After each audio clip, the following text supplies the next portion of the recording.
네, 전국의 폭우 피해가 심각해지면서 정치권에서는 4차 추가 경정 예산안을 편성해야 한다는 주장이 나오고 있습니다. 네, 오늘은 더불어민주당 지도부가 공식적으로 추경 편성을 언급했는데요. 국회 취재기자 연결해서 자세한 내용 알아보겠습니다. 박초롱 기자. 오늘 오전 민주당 이해찬 대표가 지도부 회의에서 4차 추경 편성을 언급했습니다. 이 대표는 이른 시일 내 고위 당정 협의회를 거쳐 수해 피해 복구를 위한 예비비 지출이나 추경 편성에 대해 논의하겠다고 밝혔습니다.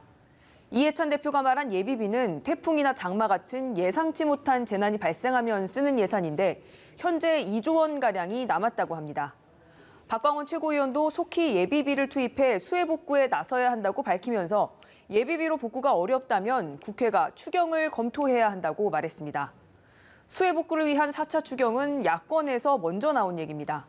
미래통합당 김종인 비대위원장은 지난주 목요일 수해가 극심해 재난 지역이 많이 발생하고 있기 때문에 예산 책정된 게 없다면 추경을 할 수밖에 없다고 밝혔습니다. 국민의당 안철수 대표도 재해 추경을 편성해서라도 신속한 복구에 나서야 한다고 했고 정의당 심상정 대표는 신속히 국회를 열어 재난 피해 복구 추경을 편성하자고 했습니다. 민주당 지도부는 지난주까지만 해도 추경 편성에 신중한 입장이었는데 지도부의 추경 필요성 언급으로 4차 추경 편성 논의가 급물살을 탈 걸로 보입니다. 앞서 정부는 코로나19 대응을 위해 3차례 추경으로 58조 9천억 원을 편성했습니다. 4차 추경이 현실화되면 1961년 이후 59년 만에 한 해 4차례 추경을 편성하게 됩니다.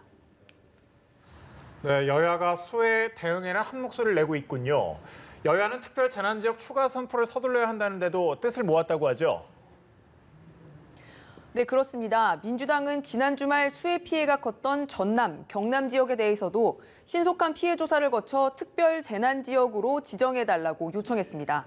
현재 경기 안성, 강원 철원, 충북 충주와 제천 등 7개 시군이 재난복구 비용을 국고에서 지원해주는 특별 재난지역으로 선포된 상태입니다. 통합당 주호영 원내대표도 모든 수해 피해 지역을 조속히 특별 재난지역으로 선포할 것을 요청했습니다. 여야는 주요 일정을 미뤄두고 수해 복구 지원에 집중하고 있는데요. 민주당은 8.29 전당대회를 위한 당대표와 최고위원 후보들의 선거운동을 전면 중단했습니다. 지난 주말 광주 전남 지역에서 열려던 당대표 후보자 합동연설회를 연기한 데 이어 이번 주 금요일과 일요일 예정됐던 충남, 대전, 세종, 충북 지역 연설회도 연기하기로 했습니다. 김종인 비대위원장을 비롯한 통합당 지도부는 오늘 전격적으로 호남을 찾습니다. 섬진강 범람으로 피해가 심각한 구례로 향하는데 계획에 없던 일정입니다. 김종인 위원장이 오늘 오전 회의에서 긴급 제안에 이뤄졌다고 합니다. 민주당과 통합당의 지지도 격차가 0.5%포인트로 좁혀졌고 특히 호남 지역에서 지지율이 올랐다는 여론조사 결과가 나오자 호남 민심을 향한 적극적 구애에 나선 것으로 풀이됩니다. 통합당은 다음 주 새 당명을 발표하려던 일정도 미뤘습니다. 김은혜 대변인은 여러 여론을 수렴하고 또 수해 관련 민생을 좀 더 점검해보자는 취지라면서 8월 말께 새 당명을 발표할 예정이라고 밝혔습니다. 지금까지 국회에서 전해드렸습니다.